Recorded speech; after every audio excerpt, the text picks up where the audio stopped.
ساتھیاؤ، میں اور آپ آج کی اس بزم میں یہ پختہ عزم کر کے اٹھیں کہ آج ہم خود بھی اور اپنی اولاد کو بھی، اپنے دوستوں کو بھی، میرے والد گرامی فرمایا کرتے تھے جس سے دوستی ہو نا اس کی انگلی پکڑ کے دین کی راہ پہ لے آؤ، یہ دوستی کا حق ہے۔ اس کے لیے آپ بہت کچھ کرتے ہیں لیکن اگر اس کو دین نہیں دیا تو کچھ بھی نہیں دیا۔ کوشش کرو میرا دوست ہو اور جہنم میں جائے۔ والدین بچے کے مستقبل کے لیے کتنی کوشش کرتے ہیں، لاکھوں روپیہ لگاتے ہیں مستقبل ٹھیک ہو جائے، کرتے ہیں کہ نہیں کرتے؟ یونیورسٹیوں کے اندر، کالجوں کے اندر کتنی بھاری فیسیں بھرتے ہیں، کیوں اتنا کچھ کیوں کر رہے ہو؟ میں نے دیکھا بوڑھا باپ اپنی کمر پہ بوریاں لاد کے مزدوری کرتا ہے، مائیں اپنا زیور بیچ رہی ہیں کہ اولاد پڑ جائے۔ میاں اتنا کچھ کیوں کر رہے ہو؟ جی مستقبل ٹھیک ہو جائے۔ یہ مستقبل کتنا ہے؟ 20-25 سال کا، اور جو اصل مستقبل ہے اس کی فکر ہی نہیں کسی کو۔ اصل مستقبل تو وہ ہے، اللہ اکبر، بیرون ملک جائے بیٹا تو ماں کہتی ہے بس دعا کرو کہ میرا بیٹا خیریت سے پہنچ جائے۔ بیٹی کی شادی کرتی ہے تو ماں کہتی ہے دعا کرو کہ اپنے گھر میں اس کو چین مل جائے۔ کسی کا انٹرویو ہوتا ہے، لوگ کہتے ہیں جناب دعا کرو کہ اس انٹرویو میں وہ کامیابی سے گزر جائے۔ میں کہتا ہوں جب قبر میں اترتا ہے پھر کسی نے آ کر کبھی نہیں کہا کہ دعا کرو مشکل گھڑی آ گئی ہے خیریت سے گزر جائے۔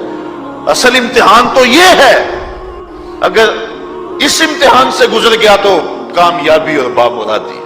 یہ تھوڑا سا مستقبل دنیا کا، اس کے لیے ہم کتنے پیسے لگا دیتے ہیں۔ سب کچھ اولاد کو آتا ہے، ہر شے فر پڑھتے اور بولتے ہیں، دعائے قنوت بھی نہیں آتی ہوتی۔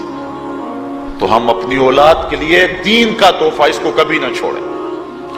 اللہ اکبر، کوشش کریں، محنت کریں۔ حضور نبی رحمت صلی اللہ علیہ وآلہ وسلم نے ان بد عمل واعظین کی بات بھی کی ہے کہ جو لوگوں کو نیکی کا حکم دیتے ہیں اور خود اس پہ عمل نہیں کرتے۔ آج ہمارے کچھ واعظین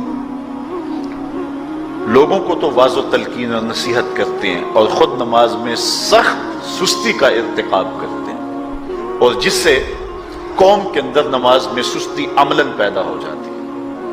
کوئی عرس کی تقریب ہو، کوئی محفل نعت ہو، کوئی جلسہ ہو، کوئی شادی کی تقریب ہو، نماز کے وقت کا پورا خیال رکھا کریں اور اس بات کا لحاظ رکھا کریں۔ بلکہ ہمارے ہاں ایک عجیب سا فیشن ہے اور عجیب سی بات ہے، میں بڑا حیران ہوا کرتا ہوں کہ عشاء کے بعد جب جلسے ہوتے ہیں نا ہمارے مساجد کے اندر، تو مغرب سے اعلان شروع ہو جاتا ہے آج رات فلاں صاحب خطاب فرمائیں گے، اور پھر جب نماز عشاء ہوتی ہے تو ہمارا نقیب محفل کھولتا ہے لاؤڈ سپیکر اور وہ اعلان کرتا ہے حضرات جماعت ہو چکی ہے، اب مسجد میں آ جائیں۔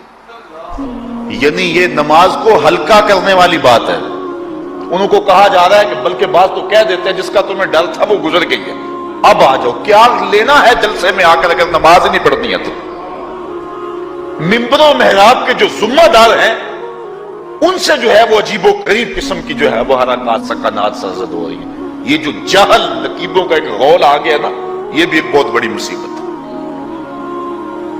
ایک تو بے تحاشا القاب، دوسرا دین کی روح سے ناشنائی۔ وہ کسی نے کہا تھا نا کہ پہلے حضرت غوث پاک ولی بناتے تھے، چور سے کتب بناتے تھے، آج کل ہم بناتے ہیں۔ کہا تم کیسے؟ کہا ہمیں پتا ہوتا ہے یہ چور بیٹھا ہوا، کہتے ہیں غوث زمان اور کتب دوران۔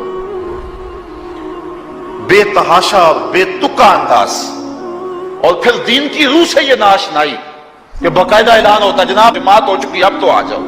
تو کیا کرنا ہے ساری رات جاگ کے اگر عشاء کی نماز ہی نہیں پڑھی تو نماز کو ہلکا کیا گیا ہے۔ اسی طرح جلسہ لمبا ہو رہا ہے اور نماز کا وقت سکڑ رہا ہے۔ ان چیزوں کا التزام کرنا ہے، ہم نے کوشش کرنی ہے۔